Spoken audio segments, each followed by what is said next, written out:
Identifier, analyser, planifier, trader. Votre rendez-vous avec IG. Investissez avec les Turbo 24.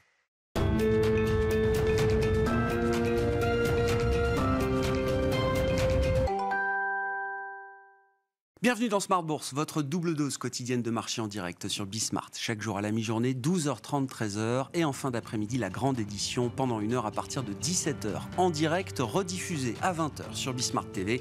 Émission que vous retrouvez chaque jour en replay sur bismart.fr et en podcast sur l'ensemble de vos plateformes. Au sommaire de cette édition de la mi-journée, des marchés actions en Europe qui marquent une pause aujourd'hui. Pour l'instant, une pause légitime quand même après 7 semaines de hausse consécutive. Un rallye d'automne assez spectaculaire qui a permis par exemple au CAC 40 de reprendre 1000 points quasiment en ligne droite, 15-18% de progression pour les actions européennes depuis le point bas qui a été marqué fin septembre. Un CAC 40 qui est revenu sur les sommets du mois d'août à plus de 6600 points et qui tient pour l'instant ces niveaux. Les mouvements du jour sur les marchés actions européens sont plutôt faibles avec une semaine écourtée, rappelons-le, pour les marchés américains. Il n'y aura pas de séance jeudi en raison de Thanksgiving et seulement une demi-séance vendredi aux États-Unis. Du côté des mouvements qu'on peut quand même signaler, la performance de Total, à nouveau leader du CAC 40 aujourd'hui, puisque la thématique pétrolière dans son ensemble rebondit. Les cours du pétrole avaient baissé assez sévèrement hier, à une baisse de 5-6% pour les cours du brut léger américain, par exemple, avec une information du Wall Street Journal qui indiquait que l'OPEP+ était prêt à considérer une hausse de sa production de pétrole après avoir annoncé une baisse de 2 millions de barils par jour lors de sa réunion du mois d'octobre. L'information a été officiellement démentie par le ministre saoudien de l'énergie qui confirme que la baisse de production, des quotas de production de 2 millions de barils par jour est bien confirmée et doit durer jusqu'à la fin de l'année 2023. La prochaine réunion de l'OPEP+ aura lieu le 4 décembre prochain et on voit donc les cours du pétrole qui se réajustent aujourd'hui. On était tombé à 76 $ pour le baril de brut léger américain qui remonte désormais à 80 $ environ. Voilà pour les mouvements du jour. Nous parlerons stratégie d'investissement avec nos deux invités. Arnaud Faller avec nous dans un instant par téléphone, directeur des investissements de CPR Asset Management, et puis le président de Mandarin Gestion qui sera avec nous en plateau, Marc Renaud, à suivre dans cette émission de la mi-journée.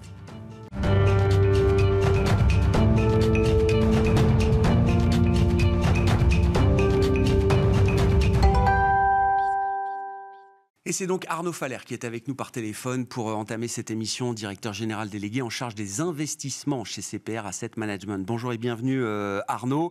On avait eu un beau rallye d'été, nous avons désormais un rallye d'automne depuis 7 semaines maintenant, une hausse continue des marchés actions en Europe notamment. Qu'est-ce qui caractérise selon vous ce rallye d'automne Arnaud? Est-ce qu'on peut d'ailleurs jouer au jeu des comparaisons entre le rallye de l'automne et le rallye estival qu'on a connu entre juillet et mi-août?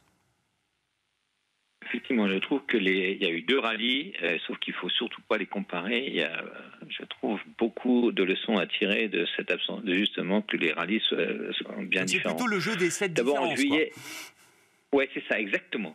En juillet, il faut se rappeler qu'on a eu nous on appelle ça un bear market rally, c'est-à-dire que la tendance était clairement baissière et il y a eu un rebond très net. Après, il faut juste se rappeler quand même qu'à partir de la mi-août jusqu'à fin septembre, au contraire, les marchés ont bien corrigé. Mais il avait été très violent, ce bear market rally, mais il faut se rappeler qu'il était survenu au moment où il y avait deux handicaps majeurs. Un, des craintes d'inflation qui étaient encore très élevées, et deux, des craintes sur l'évolution des bénéfices, qui avaient été aussi bien élevées. Je trouve qu'aujourd'hui, donc depuis mi-octobre, on a eu un bon marché qui continue. Il nous semble qu'il n'y a plus qu'un seul handicap. Le premier handicap, les craintes d'inflation, notamment aux US, se sont un peu estompées. Il faut rappeler que les derniers chiffres d'indice d'inflation, que ce soit le total, qui est passé de 8,2 à 7,7, ou le corps qui avait surpris aussi à la baisse, donc l'inflation hors alimentation et énergie, qui est passé de 6,6 à 6,3, fait en sorte que maintenant, on a en tête que l'ensemble des mesures de la Fed, il faut rappeler aussi, la Fed a monté ses taux de 375 points de base entre mars et novembre, commence à porter ses fruits, et donc il est probable que le pic d'inflation est atteint. En tout cas, il est très probable qu'on soit très très près du pic de hausse des taux courts de la Fed. D'ailleurs, en ce moment, quasiment tous, pas à 100%, mais malgré tout, une grande majorité de membres du comité de la Fed évoque un point d'atterrissage autour de 5%. Donc on y est presque. Il reste encore 50 points de base en décembre. Puis après, peut-être encore 2 fois 25 février-mars prochain. Et après, on y est. Donc, par rapport à cette comparaison entre les deux rallyes, il me semble que cette fois-ci, et c'est une bonne nouvelle, le niveau des taux longs ne sont plus un handicap pour les marchés actions. C'est-à-dire qu'on avait une inquiétude très forte que le marché de taux monte. Et là, d'ailleurs, entre-temps, les taux longs américains notamment, mais pas seulement, les taux courts aussi. Les taux longs américains sont passés de 4,30 à 3,80. Les taux courts aussi, à moindre mesure, parce qu'on a eu toujours une poursuite de l'aplatissement de la courbe des taux, mais sont passés de 4,72 à 4,50. D'ailleurs, au passage, le mois dernier, on avait effectivement bien annoncé Fed pivot en vue. En tout cas, on avait remonté la probabilité de ce scénario-là. Et au passage, ça fait quelques temps au sein de la maison CPR où on avait racheté beaucoup de taux. On avait remonté les durations dans les fonds qui pouvaient, parce que on arrivait à des niveaux où on trouvait que c'était le risk-reward, comme on dit. En tout cas, il y avait la probabilité pour que la hausse continue était plus faible que la probabilité que les baisses arrivent enfin sur les taux longs. Donc, au passage juste, côté BCE, c'est un peu moins clair. On verra. Il y a eu un signe sur le prix de l'importation en Allemagne, le prix de la production en Allemagne, où ça baisse un petit peu, mais c'est un peu moins clair. Évidemment, c'est la BCE est en décalage par rapport à la Fed. C'est un peu historique dans le décalage des cycles économiques entre les deux zones. Mais vous dites désormais on entre quand même dans le fine-tuning, le réglage final de la politique monétaire américaine. Exactement. Après, il faudra même avoir en tête à quel moment la Fed rebaissera ses taux au deuxième semestre 2023. Mais en tout cas, il nous semble que, encore une fois, on a vu 90% du chemin, il ne reste plus beaucoup à voir. Et c'est une bonne nouvelle pour les marchés risqués, parce que, évidemment, c'était un handicap. On avait bien aimé la descente des taux dans le passé pour une revalorisation des PE sur le marché action. Pour encore une fois, sur les PE, on n'a plus d'handicap, puisque les taux longs rebaissent. Pas forcément tout en bas, mais en tout cas rebaisse, et la volatilité rebaisse aussi d'ailleurs. Alors côté action, donc il nous semble que là, cette fois-ci, la crainte sur les évolutions des bénéfices que j'évoquais pour juillet perdure un peu. Pourquoi ? Parce que certes, les bénéfices 2023 ont été revus en baisse, mais sont encore en territoire positif en termes de progression versus l'exercice 2022. Et ça, on n'est vraiment pas encore certain de ce point. Et donc la visibilité, de manière générale, elle est encore relativement assez faible sur la plupart des sociétés sur la totalité de l'exercice 2023. Donc oui, on a augmenté les poids actions dans les portefeuilles, notamment de la gamme croissance au sein pour CPRM, mais on garde des munitions parce que ça ne sera pas un chemin direct, ça sera pas, il y aura encore un peu de houle, clairement. Donc on peut le faire via des options aussi, c'est-à-dire ou bien des options d'achat, ou bien en rachetant des actions, mais en couvrant pour partie. Mais en tout cas, encore une fois, sur les deux handicaps, il n'en reste plus qu'un, et donc il est de bon ton d'augmenter un peu malgré tout les risques par rapport à des positions où on avait très très peu de positions risquées depuis le début de l'année. Sur les perspectives bénéficiaires, Arnaud, il y a le consensus des analystes, effectivement, et puis il y a aussi ce que le marché intègre d'ores et déjà. Peu d'investisseurs croient, j'allais dire, au consensus des analystes dans la perspective de 2023. Ce serait une excellente surprise. Mais beaucoup d'investisseurs sont positionnés quand même pour une baisse globale des profits sur les 12 prochains mois, Arnaud. Oui, c'est vrai qu'il y a encore un décalage entre la vision macro, si on peut dire, sous-entendu, si on regarde les évolutions de PIB, etc., et la vision micro, société par société, qu'on agrège. Et là, il y a encore un peu d'écart. Donc c'est vrai que, en tout cas, les allocataires pensent plus que la vision macro sera juste, effectivement, que les analystes vont encore reviser encore en baisse les bénéfices pour 2023. Mais je trouve que d'ailleurs, au passage, sur la saison des résultats, donc on a fini aux États-Unis, on est presque fini en Europe. Il y a deux leçons à tirer, c'est que d'abord, plus les sociétés étaient dans le domaine des services aux entreprises, meilleures elles s'en sortaient, plus les sociétés étaient très proches du consommateur final, et plus c'était difficile pour elles. Et on pense que ça peut perdurer un peu parce que on a bien en tête que la consommation ne sera pas un très gros moteur pour les mois qui viennent. Mais on a eu franchement un beau écart entre les deux. Alors c'était pas vrai à 100% évidemment. Il y a des sociétés qui s'en sortent bien malgré tout dans le secteur de la consommation. Mais en masse, on a bien eu ce split. Il valait mieux avoir comme clients des entreprises que des ménages. Et l'autre grande tendance aux États-Unis, et là c'est plutôt une bonne nouvelle aussi, c'est que le marché a progressé, même s'il a moins progressé que l'Europe, mais il a progressé aussi par des sociétés autres que les très très grandes valeurs que tout le monde a en tête, les TerraCap, les GAFA, ou on peut rajouter Tesla au passage. Mais alors que dans le passé, on va dire plus de la moitié ou les 2/3 de la performance des marchés américains s'expliquait par ces valeurs-là, qui étaient très présentes dans les indices, etc. On parle de 5-10 valeurs, 5-10 valeurs qui expliquaient la moitié ou les 2/3 de la performance du marché américain. Exactement. Et là, depuis quelques mois, on s'aperçoit que c'est plutôt ces valeurs-là qui marquent le pas, voire baissent beaucoup, et que c'est le reste de la cote qui progresse, et ça nous paraît plus sain que, encore une fois, que la cote américaine ne repose pas uniquement sur 5 à 10 valeurs. Et on pense que ça peut, ce mouvement, les deux mouvements que j'ai évoqués, peuvent perdurer pour les prochains mois, et donc c'est aussi ce genre de choses qu'on joue dans les portefeuilles au sein de la maison CPRM. Ouais, la sous-performance de ce que vous appelez les TerraCap, elle peut durer encore un peu, Arnaud. On verra si c'est un cycle long de sous-performance après 10 ans de surperformance aiguë, mais c'est quelque chose, le délestage de ce point de vue-là des investisseurs n'est pas totalement terminé peut-être. Exactement. On pense que c'est un phénomène un peu inerte, c'est-à-dire que ça dure un peu. C'est pas des choses qu'on arrive à corriger en quelques semaines. Et donc, c'est vrai que c'était une surperformance depuis au-delà de 5 ans. Donc, le fait que sur 3 derniers mois, c'est une sous-performance, ça peut durer encore un peu. Qu'est-ce qu'on peut dire de la Chine, peut-être pour finir, Arnaud, qui représente quand même largement la sphère émergente encore du point de vue de l'investissement. Déjà, on peut noter que le fait que les restrictions sanitaires soient toujours très élevées en Chine, on parle de 20% quand même de la population, de l'économie chinoise qui est sous confinement strict encore aujourd'hui. C'est quasiment un niveau record en matière de restrictions sanitaires aujourd'hui en Chine. Ça a assez peu d'impact sur les marchés globaux à ce stade. Alors, ce qui se passe, c'est que peu d'investisseurs occidentaux ont encore beaucoup de positions sur la Chine, donc ça c'est vrai. Donc on peut se dire qu'un jour ils pourront revenir. Ce qui se passe, pour autant, nous on pense qu'il faut être encore prudent, que c'est trop tôt pour revenir. Évidemment, d'abord, la politique de zéro Covid n'est pas près d'être abandonnée, en tout cas pas avant le congrès de mars. Et on voit bien aussi que la macro au sens général souffre, c'est la consommation en Chine. L'immobilier, là aussi c'est un phénomène assez inerte. On n'arrive pas, même si les autorités prennent des mesures, c'est quelque chose qui peut durer et c'est assez fort.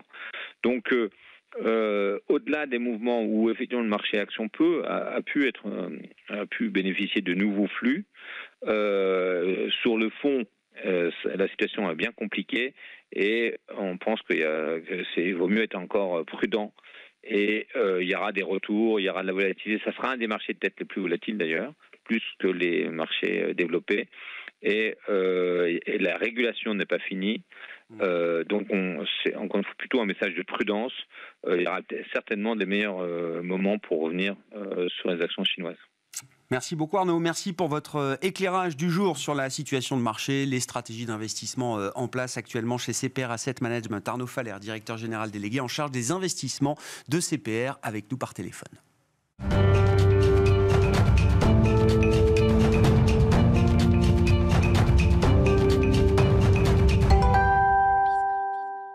Poursuivons cette discussion de marché avec Marc Renaud, à présent à mes côtés en plateau, le président de Mandarine Gestion. Bonjour Marc. Bonjour. Bienvenue. Le rebond de l'automne, c'est le rebond de l'Europe.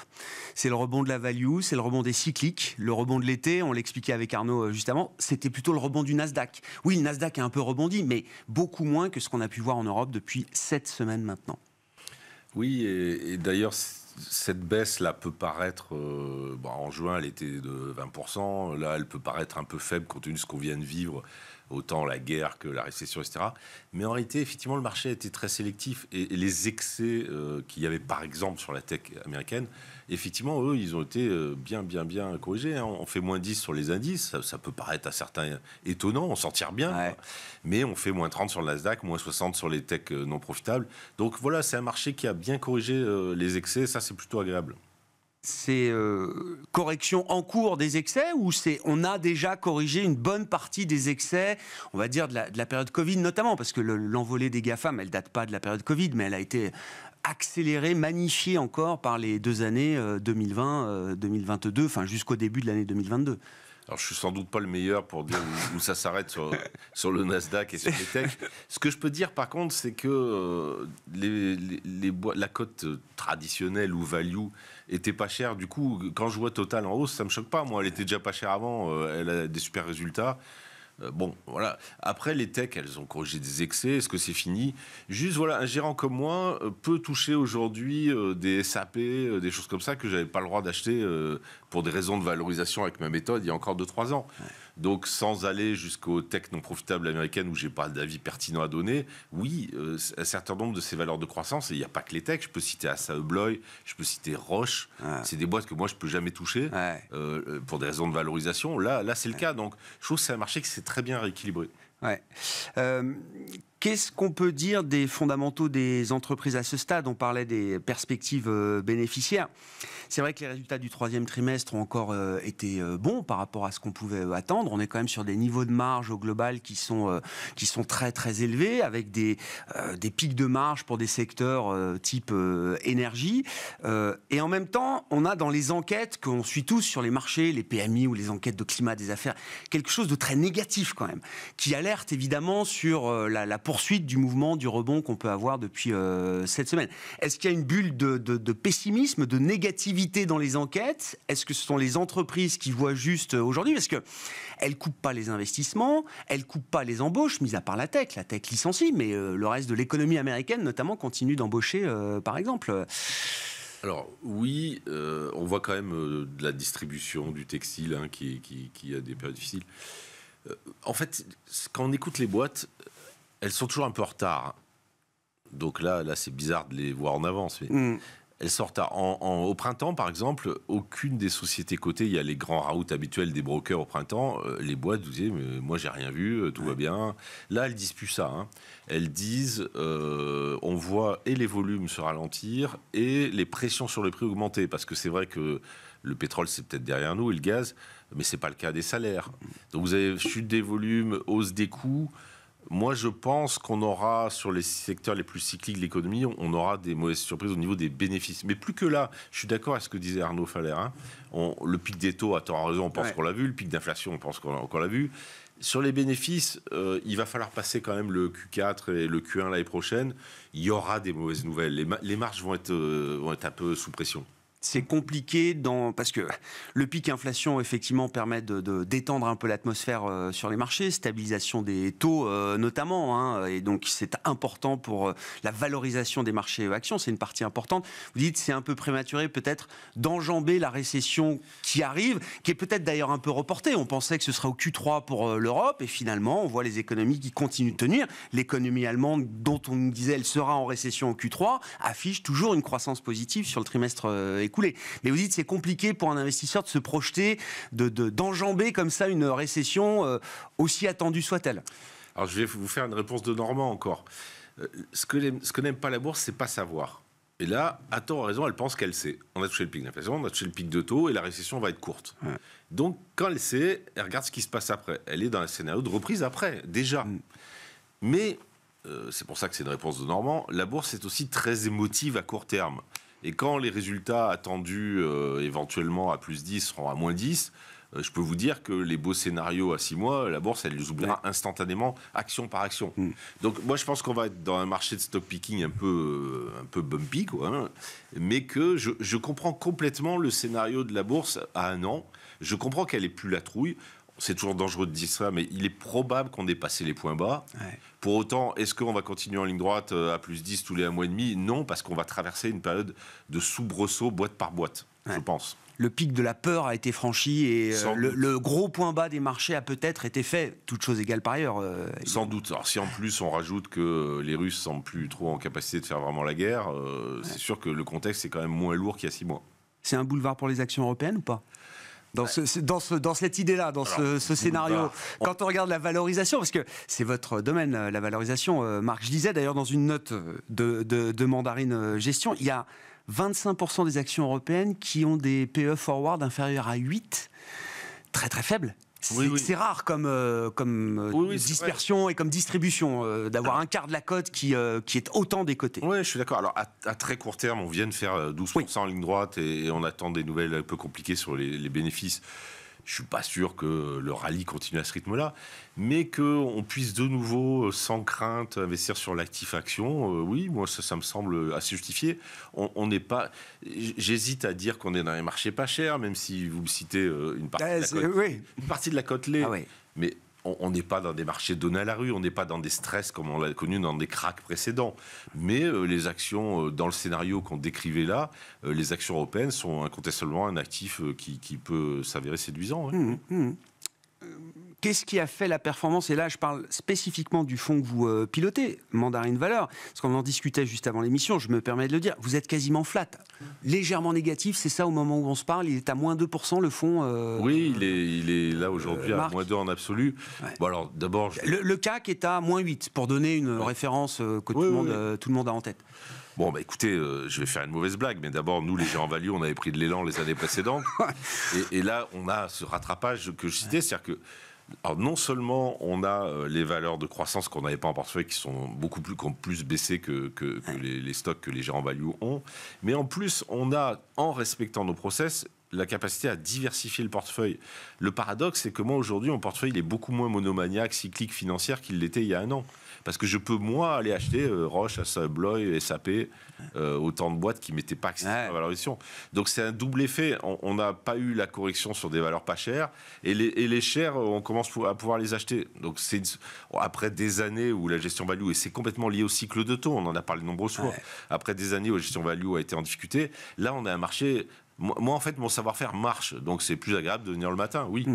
Est-ce que ça peut durer ? Est-ce que c'est l'idée d'un nouveau paradigme, en tout cas d'un nouveau cycle de marché qui ne serait pas la petite parenthèse value dont on a discuté avec vous régulièrement, et il y en a eu plein sur quelques semaines, quelques jours, des mouvements de normalisation de la value, on l'a vu, mais est-ce que là ça peut être quelque chose d'un peu plus long, Marc ? Je pense que c'est possible parce que c'est étroitement lié au cycle des taux, et si on écoute les banquiers centraux qui parlent de normalisation des politiques de taux, si l'inflation revient à 3-4, une normalisation, c'est un taux long à 5-6.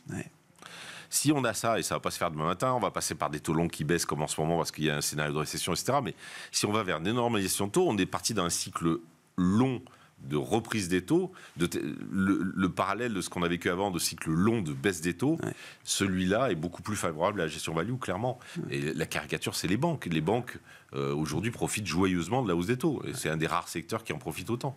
Et donc, ça mérite toujours d'avoir des banques en portefeuille. Vous en avez toujours, Marc. Alors, mais elles sont revenues, on parlait du point bas de fin septembre, parce que à ce moment-là, le secteur bancaire en Europe, notamment, était revenu sur des niveaux de stress ou de détresse en termes de valorisation quasi historique. Alors, quand on écoute les banquiers, ils disent mais la hausse du coût du risque éventuel dû au ralentissement économique, c'est rien à côté de ce qu'on va gagner de la reportification et de la hausse des taux. Ils le disent. Mais tout le monde ne les croit pas. C'est pas consensuel comme position. Pourquoi ? Parce que le vieux réflexe en bourse, c'est qu'à la veille du récession, on n'achète pas des banques. On a peur de la hausse du coût du risque. Juste, alors je vais dire une horreur, un truc qu'il ne faut jamais dire. Cette fois-ci, c'est pas pareil. Il ne faut jamais dire ça en bourse. Donc je plaisante. Non, mais cette fois-ci, la différence, c'est que les fonds propres ont été renforcés. Les banques ont surprovisionné pour le Covid.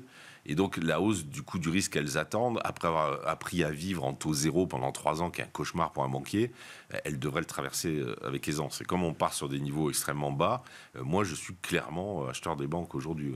Est-ce que ces secteurs-là, je mets les banques et l'énergie ou les pétrolières dans le même sac, avec la question des windfall tax, des surprofits, de la taxation, effectivement, des profits de ces secteurs-là, est-ce que ça, c'est un vent contraire important quand même pour la performance de ces secteurs, ou est-ce qu'il y a quand même une dynamique opérationnelle fondamentale ? qui fait qu'en net, ça reste quand même des choix positifs. Alors il y a les deux, hein. Mais oui, c'est un frein, ça a été clairement un frein à la hausse des valeurs pétrolières, ça, et puis la dimension ISR, hein. Ouais. Ça a été un frein. Mais après, sur ces niveaux de barils et avec la diversification qu'ils sont en train de mettre par les investissements dans le renouvelable, ils vont être des acteurs majeurs de la transition énergétique. Moi, je trouve aussi les pétrolières séduisantes. Les banquiers, on est parti de niveau bas et la situation s'améliore. Donc, il y a tout à gagner. Il faut juste pas oublier que dans des situations difficiles comme celle-là, il faut choisir la qualité. Et choisir la qualité, c'est aussi, par exemple, pour des pétrolières, identifier des pétrolières qui changeront peut-être de statut demain. Alors, la réglementation ESG évoluera peut-être. Hein. Vous intégrez d'ailleurs ce filtre ESG ou ISR dans le fonds que vous gérez, bien que vous ayez des pétrolières dans ce fonds, Marc. La nature de l'ISR va évoluer forcément ? Alors, l'ISR, toutes les normes ne sont pas encore définitives et établies. J'ai effectivement un label ISR dans ce fonds parce que j'ai fait accepter par le régulateur que je notais les boîtes pas en best in class, mais en best effort. Et je prétends que c'est par ailleurs utile. Parce que quand on a tous les meilleurs élèves chers, on ne fait pas tout le boulot. Ben non. Et dans les secteurs difficiles, la sidérurgie, le ciment, le pétrole, ceux qui améliorent leurs notes, si ces boîtes-là peuvent faire partie d'un portefeuille ISR, je trouve que c'est utile. En tout cas, moi, c'est comme ça que J'ai l'impression que c'est une approche qui a de l'avenir. Il y a eu une première phase de ESG, ISR, où effectivement, on choisissait les best in class, on voulait afficher les meilleures notations ESG dans son fonds. J'ai l'impression que quand on va vraiment chercher de la valeur et qu'on veut vraiment avoir d'ailleurs un impact positif en matière climatique, il va falloir s'attaquer quand même à ces secteurs-là. Moi, j'y crois fortement parce que, par ailleurs, c'est cohérent avec ma méthode. Moi, j'aime les mauvais élèves quand ils peuvent s'améliorer. Hein. Je l'applique à la finance, je l'applique aussi à l'ISR. Et donc, je suis très à l'aise de mettre ça en portefeuille. Et je prétends que choisir dans le ciment ceux qui font le boulot de diminuer la pollution, c'est mieux que de ne pas faire ce boulot.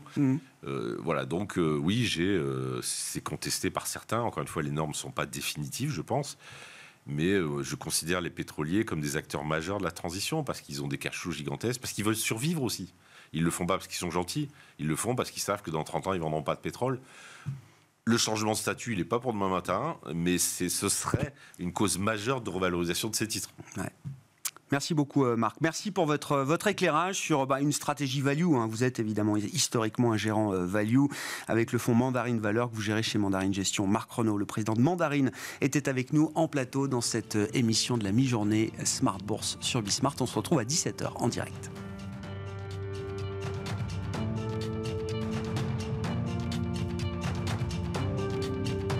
Identifiez, analysez, planifiez, tradez. Votre rendez-vous avec IG. Investissez avec les Turbo 24.